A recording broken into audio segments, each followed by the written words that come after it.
Кыргызстанда 20дан ашык өзгөчө коргоого алынган аймак бар. Алардын бири Кемин жаратылыш паркында турабыз.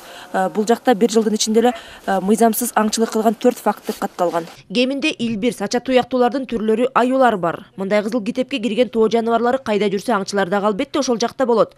Бирок аларды токойчулар оңой менен кылтакайлай албайт. Анткени аңчылар жаап жашырынгандын эбинде табышкан. Сейчас связь сотовая есть. Азыр мобилдик телефондор болгондуктан биздин кызматкерлер баратса телефон чалып коюшат. Алар жашынып калууда. Анткени тоонун башынан мобилдик байланыш кармайт. Бирок аңчылардын кыңгыр беленүүдө. Тагыраак айтканда жазында эле Набу уюму коруктарга фото капкандарды койгон. Ага тоо жаныбарлары гана эмес, алардын изине түшкөн аңчылар дагы түшүп калууда. Фото, видео материалдар ошол иш козгогонго болот депчи. Анткени азыр бүгүнкү күндө факт болуп берет депчи. Ошол факттын негизинде эле козгой берсек болот. Аңчылар алыстан деле келбейт. Жергиликтүү тургундар өз аймагынын коен жатагына чейин билгендиктен ошолор эле жаратылышка зулумдук кылууда. Ананда аңчылардын ак же кара экенин далилдөө түйшүктүү иш.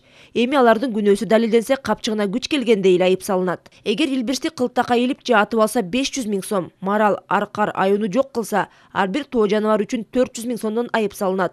Ал эми эчки атса 55 000 сомго жыгылат. Эгер мыйзамсыз аңчылык кылгандарды жергиликтүү тургундар кармап алып, күнөөсү сотто далилденсе, салынган айыптын 30% кармаган адамдарга берилет. Бул үчүн жаратылыш ресурстарын туура пайдалануу департаментинин штаттан тышкаркы кызматкери деген күбөлүккө ээ болушу шарт. Азырынча өз ыктыяры менен аймагындагы жаратылышты коргоого белсенген Көлдүн Ак Суу району менен Чүйдүн Кемин районунун 10 чакты тургунуна күбөлүктөр берилди. Мындан тышкары эл аралык уюмдар аларга керектүү кийим кечеден тарта жабдыктарга чейин беришти. Гүлнара Касымбекова, Алмаз Нурманбетов, Коомдук 1 канал, Кемин району.